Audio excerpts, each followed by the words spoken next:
Hello everyone, जय हिंद। क्या आप GST-3B कैसे फाइल करते हैं इसके बारे में A to Z सीखना चाहते हैं तो आप बिल्कुल राइट वीडियो देख रहे हैं। इस वीडियो में हम GST-3B के बारे में कंप्लीट इंफॉर्मेशन देखेंगे। तो आज की वीडियो में सबसे पहले हम देखेंगे कि GST-3B क्या है, इसको किस किस को फाइल करना होता है, इसके बाद इसकी ड्यू डेट क्या है, अगर इसको टाइम पे फाइल नहीं किया तो लेट फीस क्या है। उसके बाद हम GST-3B की बेसिक कंसेप्ट देखेंगे, हम GST-3B को लाइव फाइल करके देखेंगे और लास्ट में हम GST-1 और GST-2B का GST-3B पे क्या इफेक्ट होता है ये देखेंगे। तो इस वीडियो को आप कंप्लीट देखिए, मतलब GST-3B के जो भी आपके प्रॉब्लम है वो यहाँ पर सॉल्व हो जाएंगे। तो मेरा नाम आदित्य है और ये वीडियो अच्छा लगे तो जरूर इसको लाइक कीजिए और चैनल को सब्सक्राइब करना मत भूलिए। Let's begin.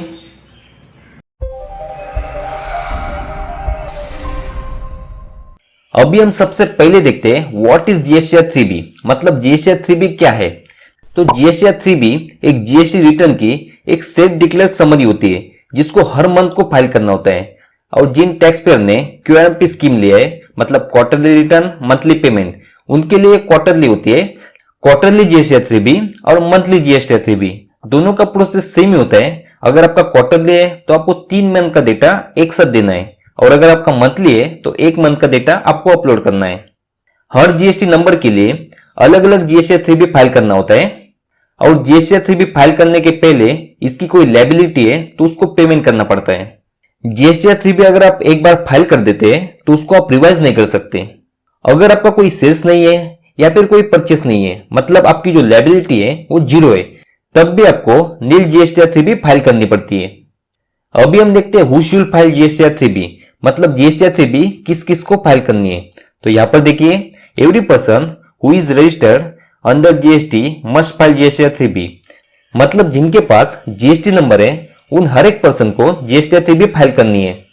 लेकिन इन टैक्स पेयर को GST-3B फाइल करने की जरूरत नहीं है, जैसा कि कंपोजिशन स्कीम है, इनपुट सर्विस डिस्ट्रीब्यूटर मतलब ISD, उसके बाद non resident suppliers of OIDAS service और उसके बाद नॉन रेसिडेंट टैक्सेबल पर्सन।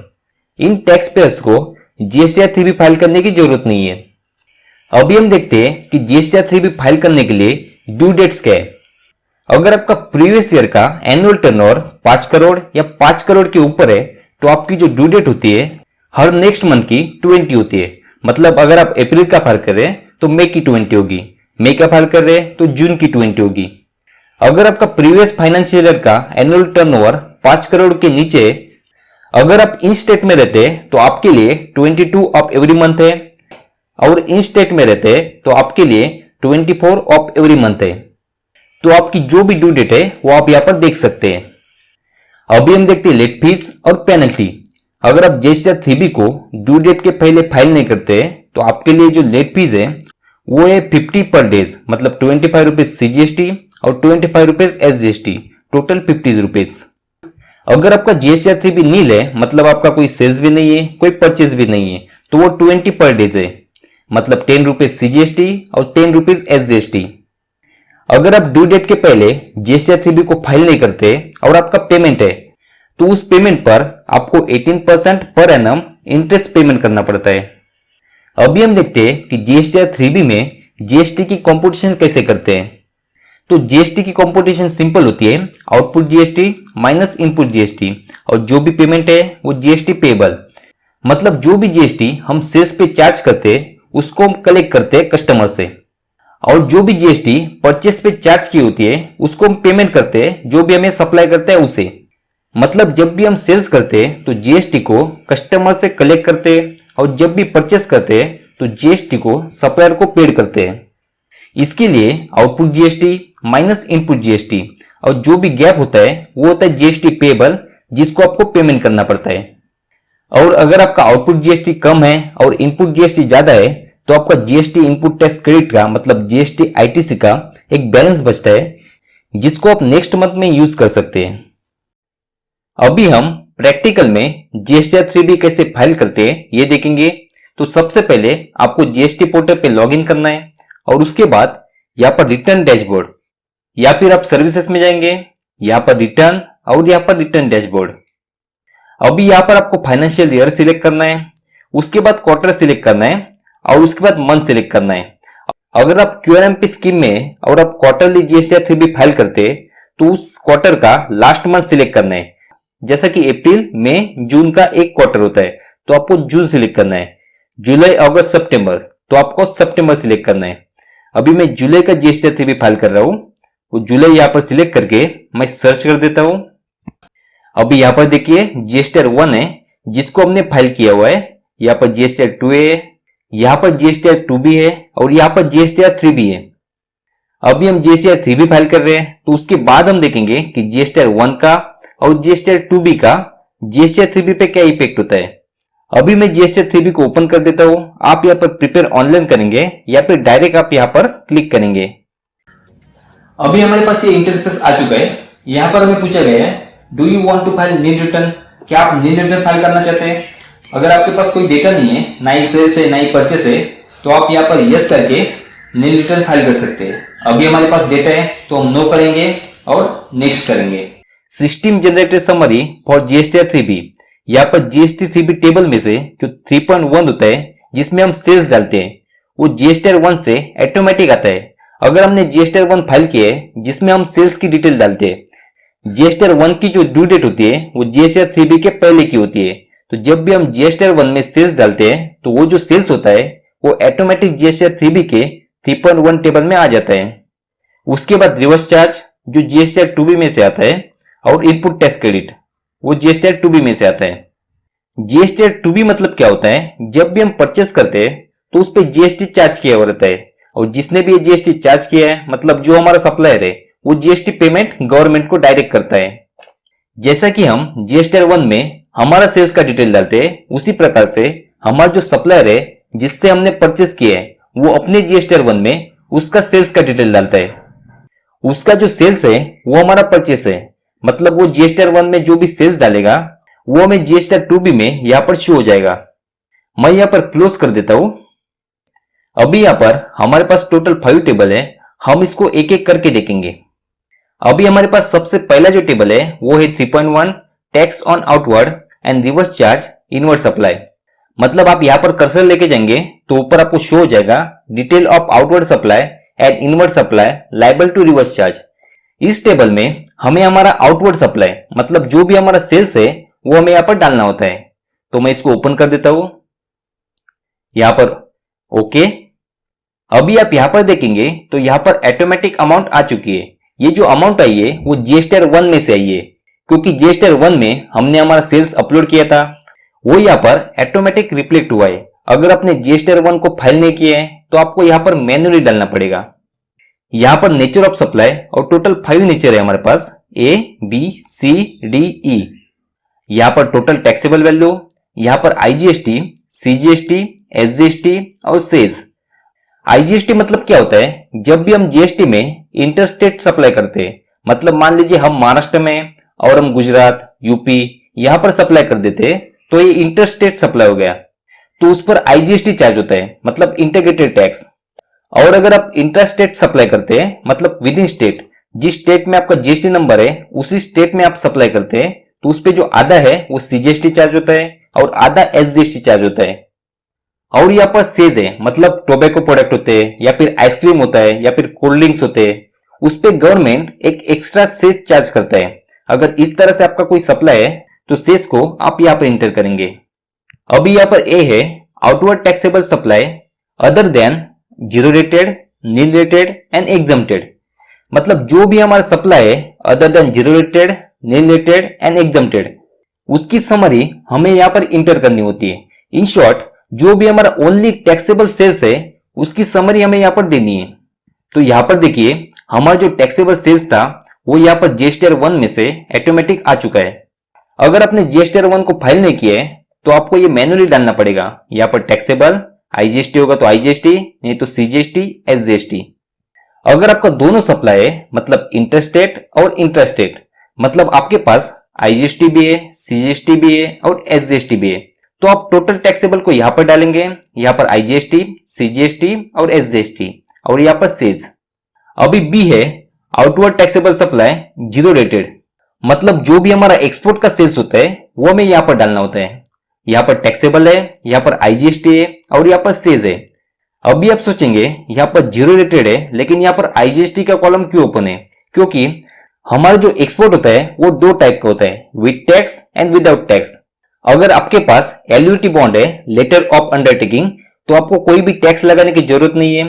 आप विदाउट टैक्स लगाए बिना एक्सपोर्ट कर सकते हैं। अगर आपके पास एलयूटी बॉन्ड नहीं है तो आपको टैक्स लगाना पड़ता है और बाद में आपको रिवर्स मिलता है। मतलब हमारा जो एक्सपोर्ट होता है वो जीरो रेटेड ही होता है, लेकिन अगर आपके पास एलयूटी बॉन्ड नहीं है तो आपको टैक्स लगाना पड़ता है और बाद में वो रिवर्स मिलता है। और यहाँ पर एक्सपोर्ट है, इसलिए आप सिर्फ आईजीएसटी चार्ज करेंगे और सेज चार्ज करेंगे। सीजीएसटी और एसजीएसटी ये दोनों कॉलम यहाँ पर ओपन नहीं है। यहाँ पर सी है other outward supply nil rated and exempted. मतलब जो भी हमारा सप्लाई नील रेटेड है या फिर एग्जम्प्टेड है, उसकी टैक्सेबल वैल्यू हमें यहाँ पर देनी है। यहाँ पर नील रेटेड एंड एग्जम्प्टेड है तो यहाँ पर कोई भी टैक्स नहीं आएगा। मतलब ऐसे कुछ प्रोडक्ट है जिसपे गवर्नमेंट जीएसटी चार्ज नहीं करती, जैसे कि सॉल्ट है, पूजा सामग्री, लस्सी, फ्रेश मिल्क, इस पे गवर्नमेंट कोई भी जीएसटी चार्ज नहीं करती। अगर आपका इस तरह से कोई नील रेटेड या एग्जम्प्टेड सेल्स है तो उसकी ओनली टैक्सेबल वैल्यू आप यहाँ पर डालेंगे। उसके बाद डी है inward supply liable to reverse charge. यहाँ पर है इनवर्ड सप्लाई मतलब परचेस। अगर आपका ऐसा कोई परचेस है जिसपे आपको रिवर्स चार्ज पेमेंट करना है तो आप यहाँ पर डालेंगे टैक्सेबल, आईजीएसटी, सीजीएसटी, एसजीएसटी और सेल्स। अभी हम देखते हैं रिवर्स चार्ज मतलब क्या होता है। अभी यहाँ पर देखिए नॉर्मल जीएसटी पेमेंट प्रोसेस जो होता है वो इस तरह से होता है। मतलब जो सप्लायर है जो गुड्स एंड सर्विस सप्लाई करता है वो रिसीवर को गुड्स एंड सर्विस को सप्लाई कर देता है, और जो रिसीवर होता है मतलब जो भी परचेस करता है तो वो जो गुड्स एंड सर्विस की जो प्राइस होती है वो सप्लायर को देता है। उसी प्रकार से उस पर जीएसटी भी चार्ज किया होता है, वो भी जो परचेसर है वो सप्लायर को देता है। और सप्लायर जो होता है जो कि सेल्स करता है वो डायरेक्ट उसका पेमेंट गवर्नमेंट को करता है। लेकिन रिवर्स चार्ज में इस प्रकार से नहीं होता। यहाँ पर देखिए GST payment in case of reverse charge. Reverse charge में जो भी सप्लायर होता है वो या तो अनरजिस्टर्ड होता है, मतलब उसके पास जीएसटी नंबर नहीं होता, या फिर गवर्नमेंट ने उसकी जो सेल्स है वो आरसीएम कैटेगरी में डाली होती है। जैसा कि देखिए लॉयर की जो लीगल सर्विस होती है वो आरसीएम में आती है। जीटीए मतलब गुड ट्रांसफर की जो सर्विस होती है वो आरसीएम में आती है। अगर कोई लॉयर है या फिर जीटीए मतलब ट्रांसपोर्ट कंपनी है वो खुद जीएसटी पेड नहीं करती। आरसीएम में सप्लायर अपनी गुड्स एंड सर्विस रिसीवर को देता है, और गुड्स एंड सर्विस को जो परचेस करने वाला है वो सिर्फ गुड्स एंड सर्विस की जो प्राइस होती है वो सप्लायर को देता है, और जो जीएसटी की अमाउंट होती है वो रिसीवर मतलब परचेस करने वाला खुद गवर्नमेंट को पे करता है। मतलब रिसीवर अपने नेम पर एक आरसीएम का बिल रेज करता है और उसका जीएसटी पेमेंट करता है और उसका इनपुट टैक्स क्रेडिट भी लेता है। अगर इस तरह से आपने कोई परचेस किया है जिस पर रिवर्स चार्ज एप्लीकेबल है तो उसका समरी आपको यहां पर देना है। उसके बाद ई है नॉन जीएसटी आउटवर्ड सप्लाई। मतलब ऐसे कुछ प्रोडक्ट है जिस पर जीएसटी एप्लीकेबल नहीं है। इन पर हर एक स्टेट अलग अलग वैट लगाता है, जैसे कि अल्कोहल है, पेट्रोलियम प्रोडक्ट है, इन पर जीएसटी नहीं लगता, इन पर वैट लगता है। अगर आपका ऐसा कोई नॉन जीएसटी आउटवर्ड सप्लाई है तो उसकी टैक्सेबल वैल्यू हमें यहाँ पर देनी है। वो नॉन जीएसटी सप्लाई है इसलिए यहाँ पर टैक्स नहीं आएगा। तो इस तरह से टेबल नंबर 3.1 में आपका जो ऑल सेल्स है मतलब टैक्सेबल, नॉन जीएसटी, वो पूरा सेल्स यहाँ पर कवर हो जाएगा। उसके बाद यहाँ पर आपको कंफर्म करना है। उसके बाद हम यहाँ पर सेव जीएसटीआर 3 भी करेंगे, मतलब जो भी हम चेंजेस करेंगे वो यहाँ पर सेव होता रहेगा। अभी यहाँ पर दूसरा टेबल है 3.2 इंटरस्टेट सप्लाई, और आप यहाँ पर देखेंगे तो आपको शो हो जाएगा details of interstate supply made to unregistered person, composition taxable person and UAN holder. मतलब यहाँ पर हमें जो डिटेल्स देनी है वो कोई अलग से नहीं देनी है, बल्कि हमने यहाँ पर जो सेल्स डाला है उसमें अगर हमारा कोई ऐसा सेल्स है जो कि हमने इंटरस्टेट सप्लाई किया है और वो अनरजिस्टर्ड पर्सन को किया है, या फिर कंपोजिशन टैक्सेबल पर्सन को किया है, या फिर यूएएन होल्डर को किया है। मैं इसको ओपन कर देता हूं। अभी यहाँ पर सबसे पहला है supply made to unregistered person. मतलब 3.1 में जो हमने सेल्स शो किया है उसमें कोई अगर हमारा ऐसा सेल्स है जो कि हमने इंटरस्टेट सप्लाई किया है और वो अनरजिस्टर्ड पर्सन को किया है, तो इसके लिए हमने जिस भी स्टेट में सप्लाई किया है वो हम यहाँ पर डालेंगे, और यहाँ पर टैक्सेबल वैल्यू और यहाँ पर आईजीएसटी। ये इंटरस्टेट सप्लाई है इसलिए सिर्फ आईजीएसटी आएगा। उसके बाद और अलग किसी स्टेट में आपने सेल्स किए हैं तो यहाँ पर आप ऐड भी कर सकते हैं। उसके बाद सेकंड है supply made to composition taxable person. यहां पर मैं प्लस पर टिक कर देता हूं। मतलब यहां पर हमने कोई ऐसा सप्लाई किया है जो कि इंटरस्टेट है और कंपोजिशन टैक्सेबल पर्सन को किया है। तो यहां पर हम स्टेट सिलेक्ट करेंगे, यहां पर टैक्सेबल और यहां पर आईजीएसटी। और किसी दूसरे स्टेट में आपने इस तरह से सेल किए तो आप यहां पर ऐड भी कर सकते हैं। उसके बाद तीसरे नंबर पर है supply made to UIN holder. मैं यहां पर प्लस कर देता हूं। यूआईएन होल्डर मतलब जो भी फॉरेन एम्बेसी होती है उनके पास जीएसटी नंबर नहीं होता, उनके पास यूआईएन नंबर होता है। इस तरह से हमने कोई फॉरेन एम्बेसी को कोई सेल्स किए हैं जिनके पास यूआईएन नंबर था, तो हम यहां पर डालेंगे। यहां पर स्टेट डालेंगे, यहां पर टैक्सेबल वैल्यू और यहां पर आईजीएसटी। और उसके बाद हम यहां पर कंफर्म करेंगे और यहां पर सेव जीएसटीआर 3 भी करेंगे। उसके बाद यहां पर मोस्ट इंपोर्टेंट टेबल है और वो है टेबल नंबर 4 एलिजिबल आईटीसी। मैं इसको ओपन कर देता हूं। एलिजिबल आईटीसी में हमारा परचेस का जितना भी इनपुट टैक्स क्रेडिट होता है वो यहां पर कवर होता है। अभी यहां पर ए है आईटीसी अवेलेबल। एलिजिबल आईटीसी में हमें टैक्सेबल वैल्यू देने की जरूरत नहीं है, हमें सिर्फ आईजीएसटी, सीजीएसटी, एसजीएसटी और सेज इसकी समरी देनी है। यहां पर फर्स्ट नंबर पर है इंपोर्ट ऑफ गुड्स। मतलब अगर आपने कोई गुड्स इंपोर्ट किए और उस पर आईजीएसटी चार्ज किया हुआ था या फिर कोई सेज चार्ज किया हुआ था, तो यहां पर आप उसका आईटीसी क्रेडिट ले सकते हैं। आप यहां पर आईजीएसटी डालेंगे और यहां पर सेज डालेंगे। उसके बाद सेकंड है इंपोर्ट ऑफ सर्विस। अगर आपने कोई सर्विस को इंपोर्ट किया है, मतलब बाहर के देश से आपने कोई सर्विस इंपोर्ट किया है, तो उस पर जो आईजीएसटी चार्ज होगा वो हम यहां पर क्लेम करेंगे।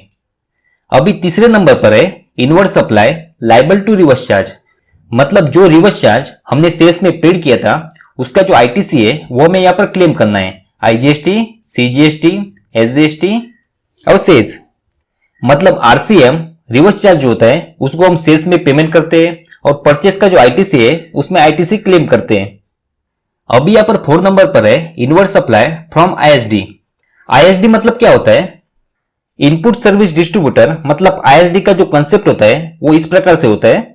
मतलब मान लीजिए आपका जो हेड ऑफिस है वो मान लीजिए मुंबई में है, आपका यूनिट ए जो है वो यूपी में है और यूनिट बी जो है वो गुजरात में है।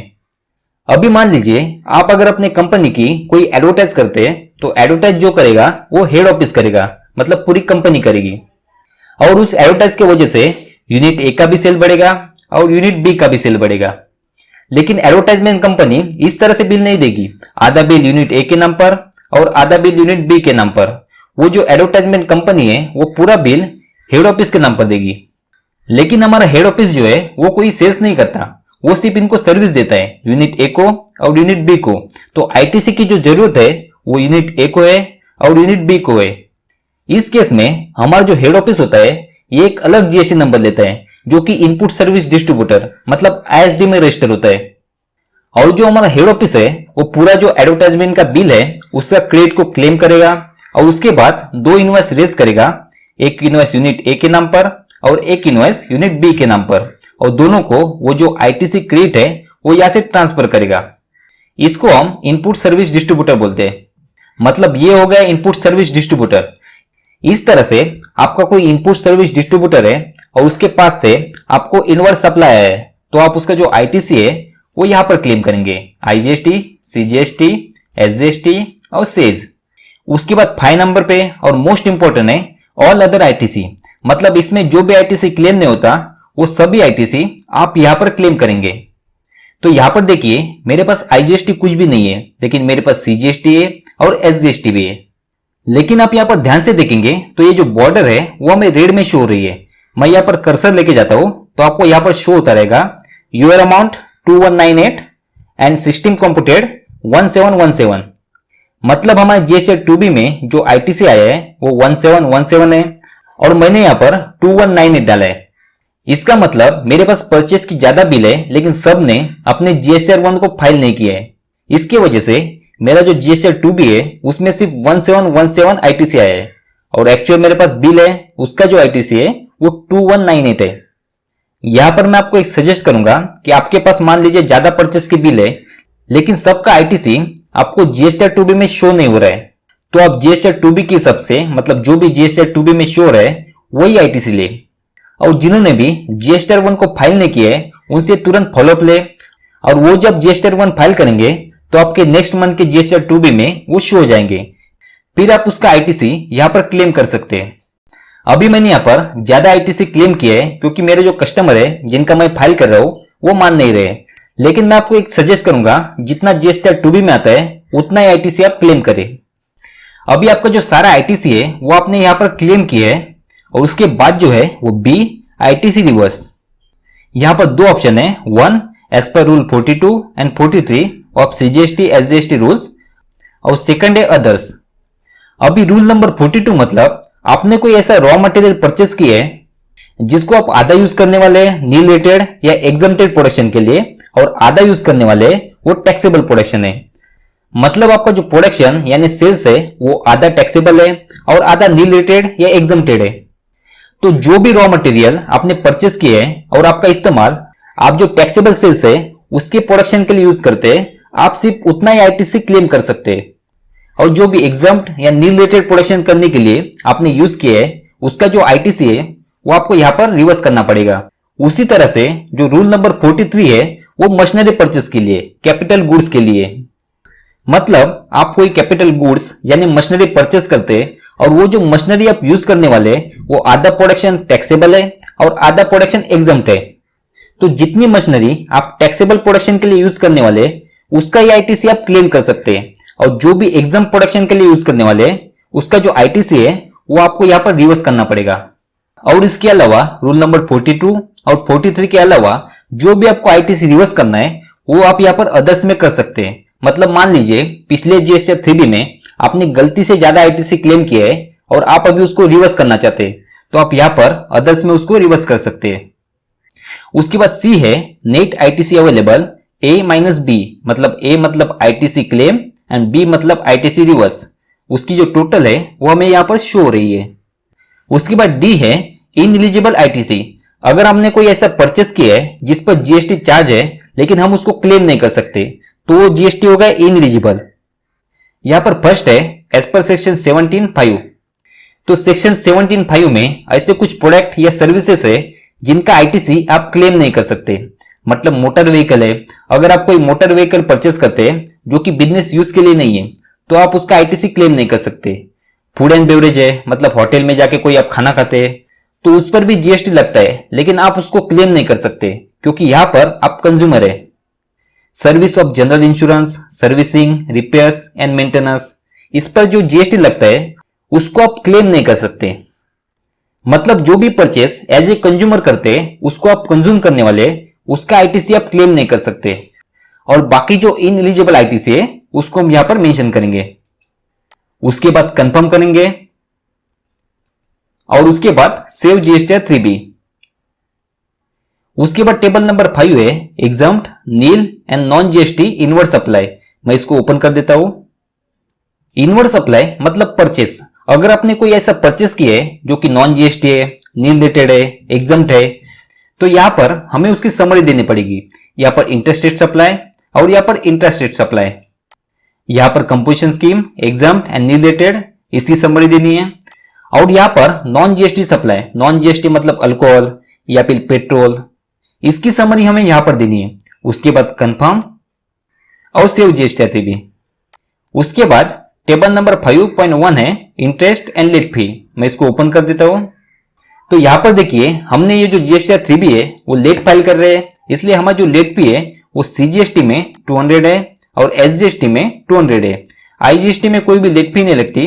उसी प्रकार से सेज में भी कोई लेट फी नहीं लगती, लेकिन सीजीएसटी में 25 रुपीज पर डे और एसजीएसटी में 25 रुपीज पर डे, मतलब 50 रुपीज पर डे इस तरह से लेट फी लगती है। अभी मान लीजिए आपने जो पहले सेल्स किया था वो अभी रिटर्न आया है, मतलब आपके पास क्रेडिट नोट है और डेबिट नोट है। उसी प्रकार से मान लीजिए परचेस में भी आपके डेबिट नोट है, तो उसकी एडजस्टमेंट कैसे करनी है। तो यहां पर मैं सेल्स के टेबल को ओपन कर देता हूं। यहां पर हमारा जो सेल्स रिटर्न होता है मतलब क्रेडिट नोट होता है उसके लिए कोई भी अलग कॉलम नहीं है, तो उसकी जो एडजस्टमेंट है वो हमें यहां पर ही करनी है। तो यहां पर देखिए जीएसटीआर 3B का मैन्युअल है, इसको मैं डिस्क्रिप्शन में दे दूंगा, आप वहां से इसको डाउनलोड कर सकते हैं।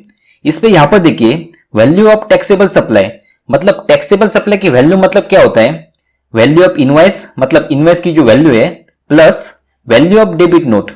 Minus value of credit note, अगर आपकी कोई क्रेडिट नोट है तो वहीं पर आप उसको माइनस करेंगे, plus value of advance received, मतलब अभी तक आपने कोई इनवॉइस इश्यू नहीं किया है लेकिन उसके अगेंस्ट आपने एडवांस लिया है, तो उस एडवांस पर भी आपको जीएसटी का पेमेंट करना पड़ता है, तो वो आपको प्लस करना है। और उसमें से माइनस करना है वैल्यू ऑफ एडवांस एडजस्टेड, मतलब एडवांस आपने पेमेंट किया था उसको जब भी आप एडजस्ट करेंगे तब उसको माइनस करेंगे। तो अगर आपका डेबिट नोट है तो आपका जो सेल्स है उसमें उसको प्लस करना है, और क्रेडिट नोट है तो उसमें उसको माइनस करना है। मतलब मान लीजिए आपका जो सेल्स है वो 50 रुपीज का है और क्रेडिट नोट है वो 25 रुपीज का है, तो 50 में से आप 25 माइनस करेंगे और यहां पर आप सिर्फ 25 मेंशन करेंगे। लेकिन अगर मान लीजिए आपका जो क्रेडिट नोट है वो आपकी सेल्स से ज्यादा है, मतलब आपका जो सेल्स है वो सिर्फ 25 रुपीज का है और जो क्रेडिट नोट है वो 50 रुपीज का है, तो इस केस में आप यहाँ पर -25 लिख नहीं सकते, यहाँ पर कोई भी माइनस वैल्यू एक्सेप्ट नहीं होगी।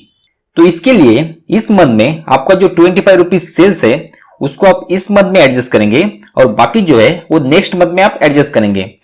तो इस तरह से आपका क्रेडिट नोट ज्यादा है और आपका सेल्स माइनस में जा रहा है तो आप नेक्स्ट मंथ में उसको एडजस्ट कर सकते हैं।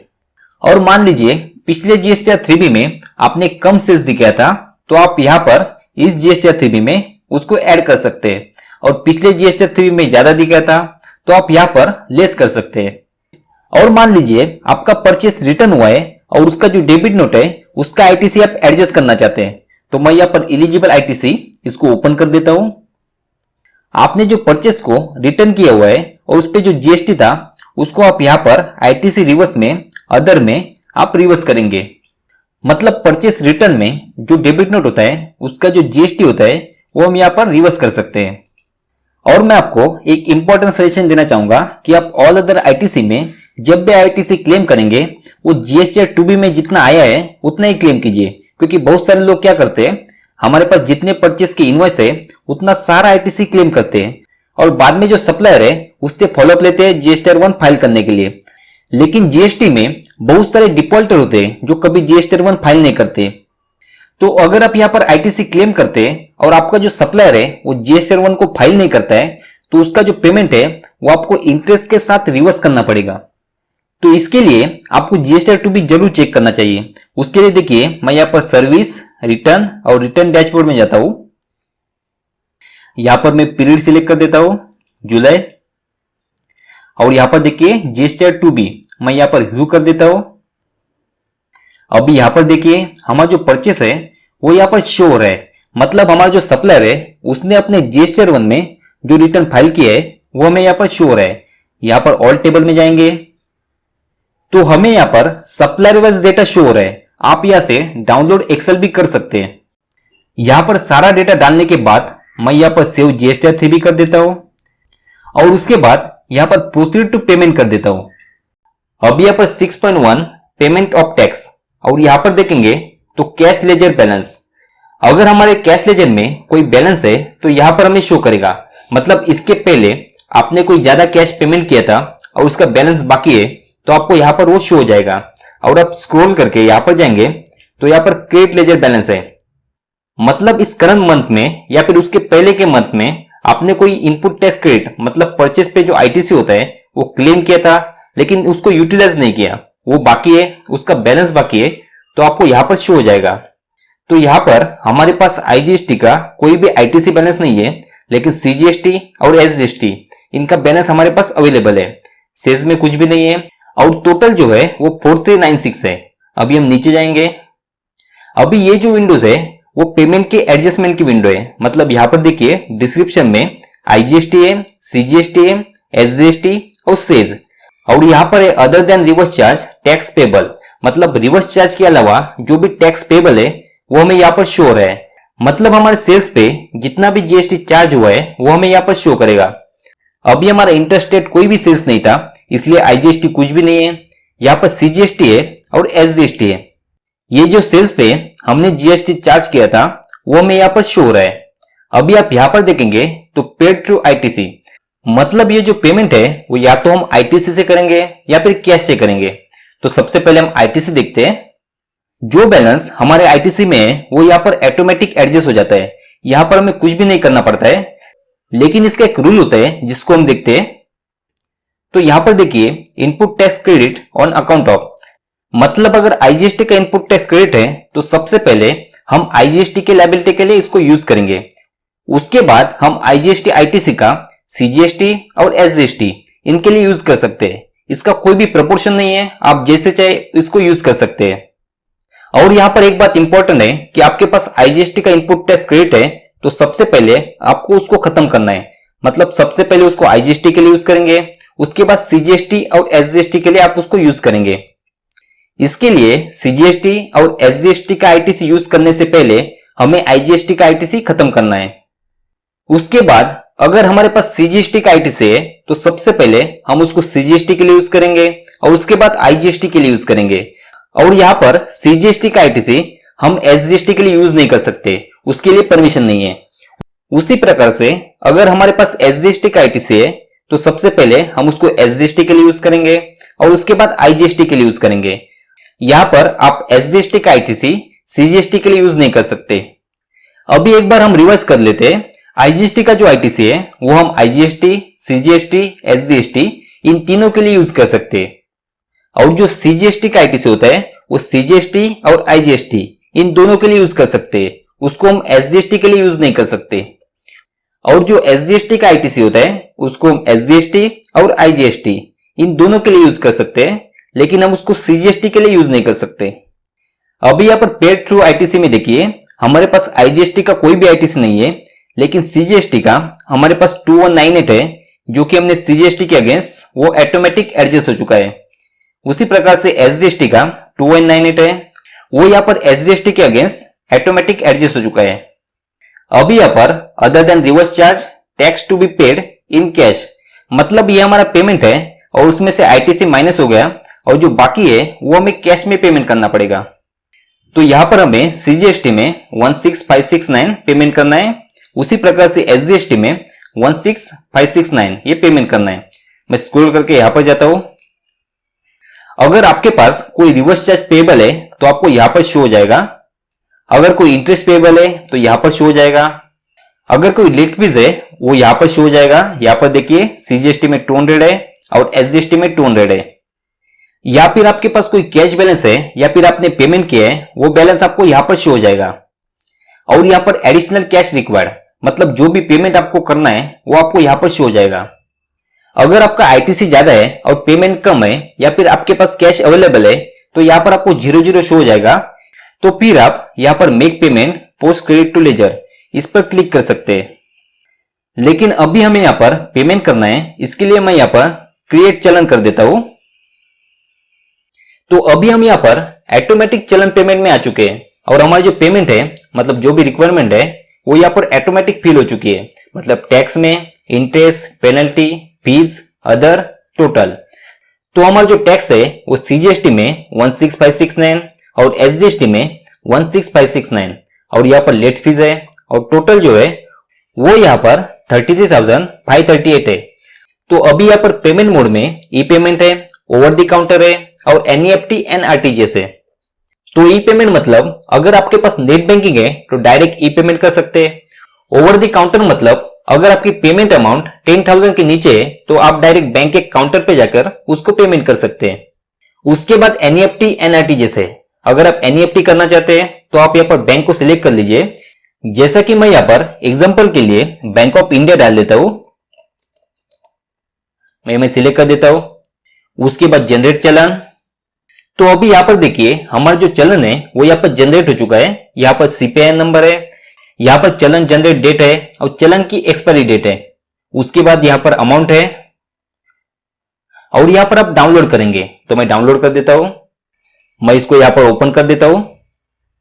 तो हमारा जो एनईएफटी का चलन होता है वो इस प्रकार से होता है। यहाँ पर अमाउंट होती है, यहाँ पर बैंक का डिटेल्स होता है और यहाँ पर जो भी डिपॉजिट करने वाला है उसका नेम, डेजिग्नेशन, सिग्नेचर और डेट को हमें लिखना पड़ता है।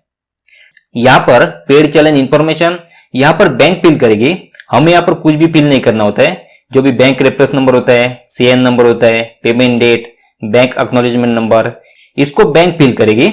हम नीचे जाते हैं तो यहाँ पर डिटेल्स ऑफ एप्लीकेंट में यहाँ पर हमारा अकाउंट नंबर, यहाँ पर चेक नंबर, चेक डेट इसको लिखना पड़ता है और यहाँ पर हमें सिग्नेचर करनी पड़ती है।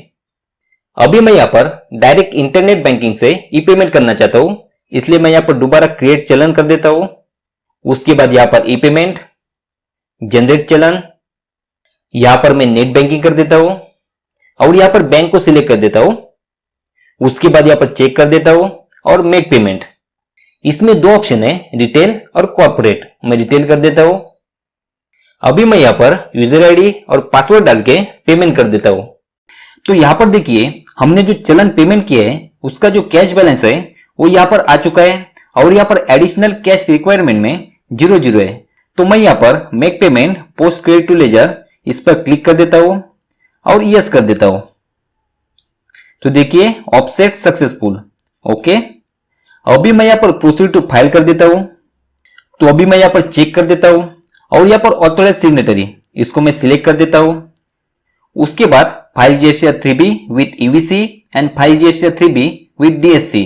अगर आपके पास डीएससी है तो आप डीएससी से कर सकते हैं, नहीं तो हम ईवीसी यूज करेंगे। ईवीसी मतलब आपका जो ईमेल आईडी और मोबाइल नंबर जो जीएसटी पे रजिस्टर है उस पे ओटीपी आएगा। आप किसी भी ओटीपी को यहाँ पर इंटर कर सकते हैं। तो मैं यहाँ पर file GSTR 3B with EVC कर देता हूं, प्रोसीड, और यहाँ पर मैं ओटीपी को डाल देता हूं। उसके बाद मैं वेरीफाई कर देता हूं। अभी देखिए हमारा जो जीएसटीआर 3B है वो यहाँ पर सक्सेसफुल फाइल हो चुका है। यहाँ पर एरर नंबर भी है, ओके कर देता हूं। अगर आप जीएसटीआर 3B को डाउनलोड करना चाहते हैं तो यहाँ पर डाउनलोड फाइल जीएसटीआर 3B, यहाँ से आप पीडीएफ फॉर्मेट में जीएसटीआर 3B को डाउनलोड कर सकते हैं। तो मैं अभी डैशबोर्ड पे जाता हूं, यहाँ पर फाइल रिटर्न और यहाँ पर जुलाई सर्च। अभी देखिए हमारा जो जीएसटीआर 3B है वो यहाँ पर फाइल हो चुका है। अगर आप देखना चाहते हैं तो यहाँ से देख सकते हैं या फिर डाउनलोड करना चाहते हैं तो यहाँ से डाउनलोड भी कर सकते हैं। Thank you everyone. अगर ये वीडियो आपको यूजफुल लगा है तो जरूर मुझे कमेंट बॉक्स में कमेंट करके बताइए और वीडियो को लाइक कीजिए और चैनल को जरूर सब्सक्राइब कीजिए। Thank you.